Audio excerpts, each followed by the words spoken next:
Well, I'm really excited for this one. This is the DJI Osmo Action 6 Enhanced Combo. Today we're going to be unboxing this, showing you what accessories are included, and giving you some close-ups of the camera itself. Now, of course, if you are interested in this DJI Osmo Action 6, it is linked below in the description, but let's go ahead and dive right into this unboxing. So this Enhanced Combo comes with some extra accessories. It comes with the 1.5 meter extension rod. It has 2 batteries instead of the one. They're the Extreme Battery Plus. And then it also comes with the battery case as well. So we'll have a closer look at those. Flipping this over, on the back, there are some main specs here for this camera. This one has the all new 1/1.1 inch square sensor, a variable aperture, which I'm really excited about. So f2.0 to f4.0, a cold resistant and 4-hour battery life. So that's really handy, especially if you're into outdoor recreation. It's got the Osmo Audio Direct microphone connection, which is great if you use the wireless DJI mics like I do. I really like this feature, 50 gigabytes of built-in storage. And if you want to go swimming or snorkeling with your camera, it's waterproof up to 20 meters.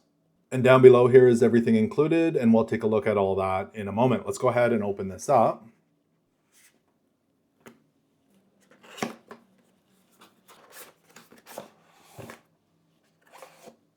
So in here we've got the accessories, the camera itself, and the extension rod. Let's have a look at the extension rod. So this is 1.5 meters long.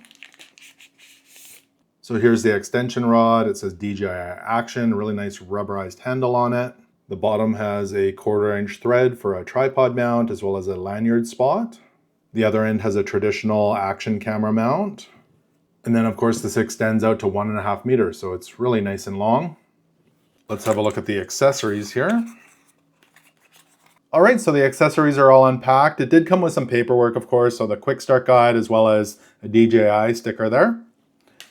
And then the accessories. So we'll start out with the cable. This is the USB 3.1 cable, so it's USB-C on both ends, and that looks to be about 18 inches long or so. Nice and thick and heavy duty. It came with 2 of these. These are the dual direction quick mounts, so that's what those look like. And then they've got the little levers there on the ends to snap and unsnap it into place. A little bit of rubberized grip on the top there. So again, 2 of those. And then we've got 2 thumb screws here for mounting your camera to different accessories, including the extension pole there.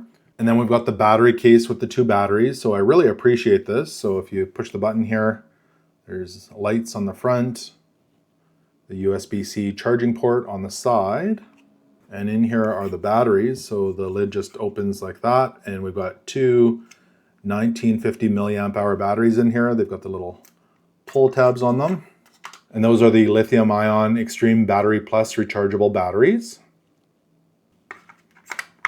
And I should mention there's also room for a 3rd battery in here as well, so you can charge 3 at the same time. And let's go ahead and open up the camera, the DJI Osmo Action 6.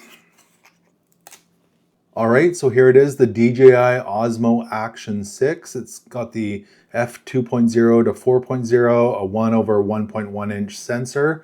It says the field of view is 155 degrees. So that's the front and the top. We've got a little shutter button there. Power button. It looks like you slide that over and pull it down to open that up. We've got USB-C charging port there. So again, that's sealed so it's waterproof.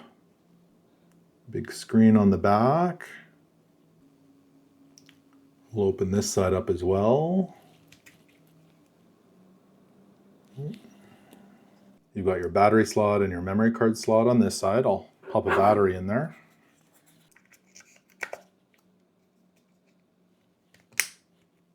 And then on the bottom, we've got our mounts for the dual direction mounting clips. So those just clip on there like that. Seems really nice and sturdy. Let's go ahead and turn this on. Looks like it needs to be set up. So I'm going to go ahead and do that, and then I'll come right back to you. All right, so I've got the DJI Osmo Action 6 all set up here. It took about 20 minutes or so, including the firmware update, so that was pretty quick. Now I do want to show you here, this is the GoPro Hero 13 Black, and I want to show you a size comparison. So if you look at them this way, The width on them, I would say that the DJI is slightly wider, but if you look at them this way, I would say the GoPro is slightly taller, and then the depth on them is pretty close on there. So they're pretty much the same for depth. And I also have the DJI Osmo Nano here. So if you're wondering about the size on that, of course, this with the screen on it is more square. So it's definitely narrower, but more square. And if I take the screen off, you can see that the Nano is significantly smaller in size if you're wondering about the size difference. So just a comparison, so you know what to expect on the size. Pretty close to the GoPro Hero 13 Black. So let's go ahead and turn this on here so you can see what the menu system looks like. I'll just tap the button there on the side. And the front has a screen as well. You can actually make this square or in 16:9 like what I have it right now. And this is actually a touch screen as well, so I can actually unlock it there. I can make adjustments right here on the front screen, which is super handy. So we've got a nice big vibrant screen here, and you can tap right here on the side and see all the footage that you've taken already. You can scroll through that, watch your videos, and look at your photos. Now you can tap down here in the corner or swipe left and right. So if you want to, you can go through the different modes. I already set up a custom mode for vlogging.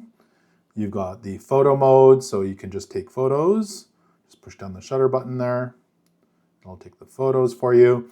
And there's different custom settings in here. So we can go from 8 megapixels for widescreen or 4:3 to 34 megapixels in 16:9 and 4:3. So there's lots of different options there.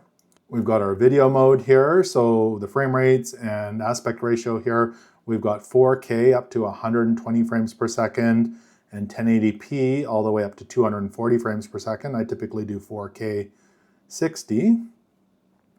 We've got our super night mode, we've got portrait mode, there's a subject tracking mode, there's also a slow motion mode. Under slow-mo, there's different frame rates, so you can do 1080p 240 frames per second or 4K 120 frames per second. And then the last one here, we've got hyperlapse, which I enjoy using for little tours and things. You can have hyperlapse or you can do a time lapse as well. So some great options in there. Now, if I just go back to video mode here, because this has a variable aperture, we can adjust that here on the side. So there's the little toggle button here. We can go down to the aperture. So currently it's on auto f2 to f4, but there's different modes here you can see that you can go through. So f2.4 to 4, f2.8 to 4, etc. Or there's fixed. So you can do fixed f2.8, starburst at f4. So all sorts of different options you can play with there as well. I'm going to leave that on auto 2 to f4. And then in the main menu here, you can also swipe down from the top, which gives you all sorts of different options. There's extended menus here that you can go through. You can connect your wireless DJI mics in here, adjust the brightness, all that kind of stuff. And then you can also swipe to the right or from the right to the left where you can see your internal storage. And when you add an SD card, that'll show up here as well. So lots of different options to play with here on your DJI Osmo Action 6. So that's the DJI Osmo Action 6. I'm really excited to test this out on our upcoming travels and adventures. And I'm really excited to see how this variable aperture works, f2.0 to 4.0, plus the new sensor size, 1/1.1 inch. I think those are great additions. And it still works with my DJI wireless microphone. So if you're interested in seeing more videos on this camera, make sure to hit that subscribe button so you don't miss out. Until next time, thank you so much for watching and take care.